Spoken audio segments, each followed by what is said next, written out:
Bom, olá pessoal, boa noite a todos e todas. Eu me chamo Rubens, assino o artigo junto com o professor Marcos Neira e me foi solicitado fazer um vídeo, né, falando um pouquinho sobre o artigo. Então, eu dei uma nova olhada aqui no texto, um pouco por cima, já é um texto de 2000 fruto de uma dissertação de 2013, e o texto foi publicado em 2016. Então já faz um tempo, né, que eu entrei em contato com esse texto, e o próprio campo teórico dos estudos culturais, apesar de sempre estar circundando os meus trabalhos, também é um campo teórico que faz algum tempo que eu não me debruço, né?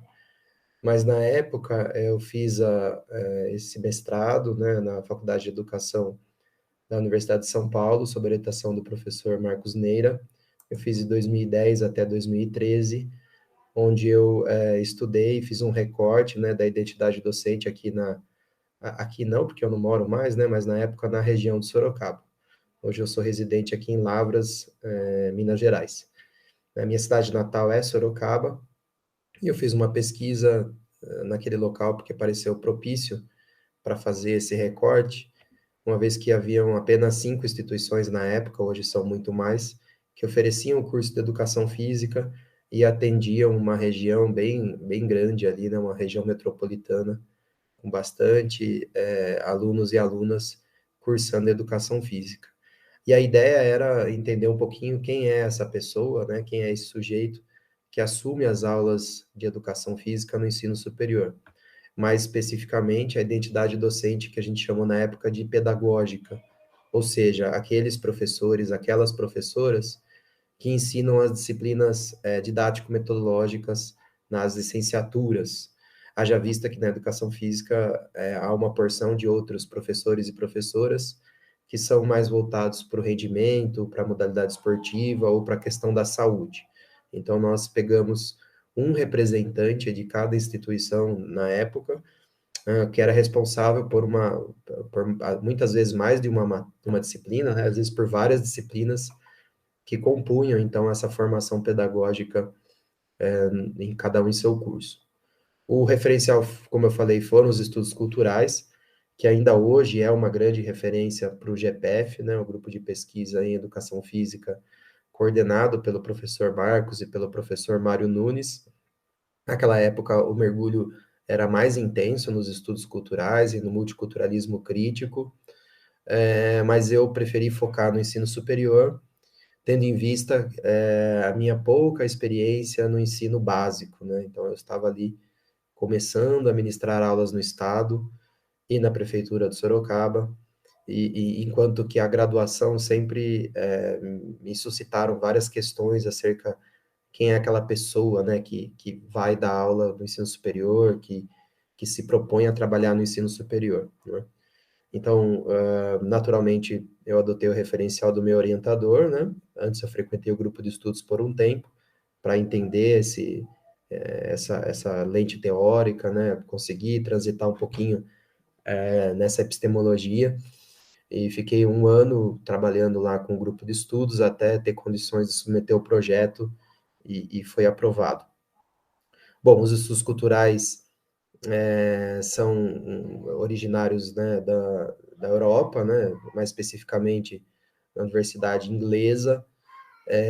Começam com intelectuais ingleses que são de cultura marginal, então eles tentam trazer um outro olhar para a questão da cultura, né, principalmente o Thompson, né, que vai tentar trazer essa cultura do operário inglês. Nesse primeiro momento, os estudos culturais têm uma pegada muito mais marxista, ainda que eles tragam essa centralidade da cultura, o que já é um avanço, né, em termos teóricos, mas a influência marxista e gramsciana ainda é muito intensa. Não é os estudos culturais que serviram de base para esse texto, né, para essa pesquisa e posteriormente para esse artigo. O artigo é um recorte da pesquisa. Os estudos culturais que serviram como base são muito mais decorrentes do intelectual Stuart Hall, um jamaicano, né, que teve sua educação superior justamente na Inglaterra, e ele se alimenta dessa primeira pegada gramsciana dos estudos culturais, mas ele traz outros pensamentos, né? Principalmente, podemos destacar aqui a influência de Michel Foucault para pensar a analítica do poder, e Jacques Derrida para pensar a questão do signo e da linguagem, da textualidade presente na cultura. Bom, então, essa compreensão de cultura, cultura enquanto um espaço de enfrentamento, né, de imposição por códigos, criando maneiras de representação, né, dos objetos da cultura, e essas representações que são formadas a partir da discursividade, não se trata aqui de uma representação mental, né, como acontece no campo da psicologia, mas se trata de uma representação discursiva, né, que justamente são os discursos que vão se enfrentar nessa arena para impor os seus códigos, os seus significados, com resultados diretos na materialidade, né? Na perspectiva cultural, a materialidade decorre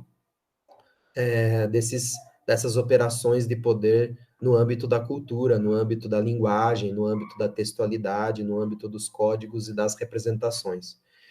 E o que o sujeito tem a ver com isso, né? Qual a interação do sujeito nesse âmbito cultural? O sujeito se dá justamente como um ponto de sutura, né, um ponto de temporário, de apego temporário, como diz Stuart Hall, a uma posição de sujeito que é engendrada culturalmente. Então, nós somos sujeitos que vão se identificando com as questões culturais para compor a nossa identidade, ao mesmo tempo que nós somos sujeitados a uma série de discursos, né, que podem ou nos interpelar do ponto de vista, né, psicanalítico ou psicológico, mas que podem também nos obrigar, né, a passar por certas condições, dada a materialidade social. Então, é justamente esse o movimento, foi tentar olhar um pouquinho para o docente da educação física, né, ou para a docente, visando entender um pouquinho os movimentos de sujeição. Então, nesse recorte, não foi problematizado a questão da identificação. Identificação seria o porquê que determinados indivíduos investem numa posição de sujeito, se, a identificação é esse momento de pegar para si, né, características da cultura, criando, então, essa cola, né, esse grude, esse apego a uma posição de sujeito. Aqui o foco foi muito mais na sujeição, ou seja, quais os discursos que sujeitam é, o profissional de educação física, né, o docente de educação física no ensino superior. E aí nós dividimos isso em dois momentos, né? O primeiro momento seria a questão epistemológica, ou seja, quais são os discursos acerca das teorias curriculares que os profissionais, que os docentes, que as docentes de educação física recebem e se sujeitam, e como eles lidam com essa questão epistemológica, e talvez aquilo que eu considero o maior destaque do texto é a questão substantiva, né? A questão epistemológica, a questão substantiva é uma divisão elaborada por Paul Duguay, que é um intelectual inglês, que eu nunca li na fonte, né, mas que Stuart Hall cita em vários trabalhos, então eu usei um apude aqui, né, eu li o Paul Duguay a partir do Stuart Hall. E ele faz essa divisão justamente para conseguir elucubrar melhor a questão da epistemologia, a questão da materialidade, das condições, não podemos dizer estrutura, porque estamos numa pegada pós-crítica, pós-estruturalista, mas da questão da materialidade que envolve, então, essa questão subjetiva, que também há vetores de sujeição, né? É claro que o autor deixa claro que a questão epistemológica e a questão substantiva, elas se interconectam, elas não são dimensões à parte uma da outra, né? Mas essa divisão, ao mesmo tempo que ela é um pouco reducionista, ela também é didática, ela nos ajuda a pensar em dimensões, digamos assim, né? Bom, e em termos epistemológicos, o que nós percebemos é que os docentes têm uma forte inclinação para as teorias acríticas da educação física, né? Ou seja, eles vão discursar muito a partir da psicomotricidade, das questões da perspectiva saudável, né? Então, há raríssimas menções a uma educação física crítica ou pós-crítica, E talvez mais grave do que isso, dá para perceber que esses docentes, ou que essas docentes, eles têm pouco clareza das teorias curriculares, né? Então, a formação deles não deu conta de elucubrar as diversas possibilidades da educação física, o que também, por tabela, demonstra uma fraqueza conceitual na questão histórica da educação física. É como se a formação deles tivessem propiciado somente uma visão que beira ali, né, o que a sociedade, o senso comum pensa do que é educação física, fruto do seu momento histórico, mas que não consegue dar um passo além, ainda que tenham uma bagagem referencial, que tenham propriedade para dissertar acerca de determinadas correntes, mas não conseguem entender essas correntes como fruto do seu tempo, né? Então eles caem ali no que nós podemos dizer, numa superficialidade em termos curriculares. E aí a gente faz uma crítica aqui, né, a essa tendência a misturar, até defender a mistura das teorias curriculares. Aqui, hoje eu penso um pouquinho diferente, na época eu critiquei bem forte essa questão da mistura, das tendências curriculares, né? Hoje eu diria que a crítica, ela reside muito mais na superficialidade do que na questão da combinação. Os docentes que se propuseram a combinar teorias curriculares, eles fizeram isso sem demonstrar profundidade em nenhuma delas, né? Eu faço essa ressalva porque, para evitar a ideia de que há uma teoria curricular pura, né? Haja vista que o próprio currículo cultural, que seria a única manifestação pós-crítica da educação física até hoje, ele vem passando por diversas modificações, ramificações, ampliando possibilidades, criando vertentes dentro da sua própria constituição interna. Então, para escapar um pouquinho dessa ideia de pureza, o que pode remeter a um certo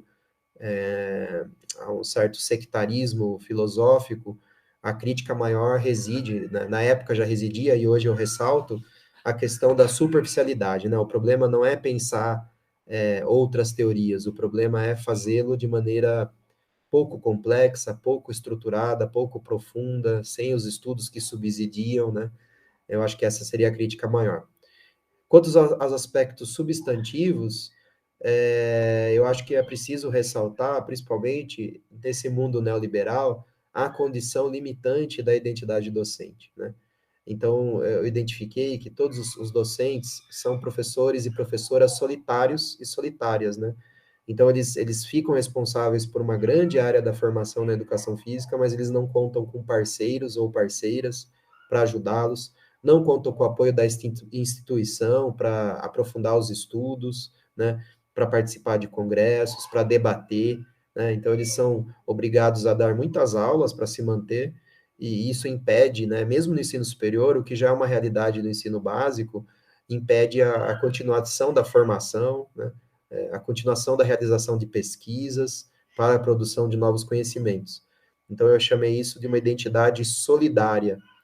E a minha proposta foi, né, que a gente lutasse em termos de, na arena cultural social mesmo, por identidades solidárias, ou seja, que nós nos puséssemos a pensar o campo da educação física enquanto um espaço de possível construção de parcerias para que docentes da educação básica, do ensino superior, né, mas nesse artigo, principalmente no ensino superior, não se sentissem sozinhos na luta, na descoberta do conhecimento, no trato pedagógico, na consecução e discussão de novas metodologias, na apropriação dos conhecimentos, né, inclusive na constituição ético-política mediante as demandas contemporâneas, né? Então, eu encerro o texto dizendo que é necessário escaparmos, né, dessa forja de identidades solitárias e pensarmos numa educação física que construa identidades solidárias, né? Bom, esse foi um belo de um resumo, né? Eu precisei olhar lá atrás, lá o que a gente tinha escrito juntos, né? Não sei até que ponto o Marcos concorda ou discorda do que eu falei aqui. Quem sabe vocês podem pedir um vídeo para ele também, para complementar ou, né, contrapor aqui um pouquinho do que foi falado há muito tempo atrás, né? Eu me despeço, agradeço a leitura, é sempre muito importante para o pesquisador ser lido, né, ser debatido, Fico muito feliz que eu tenha conseguido colaborar de alguma maneira com a discussão que vocês estejam realizando. Um forte abraço e até mais.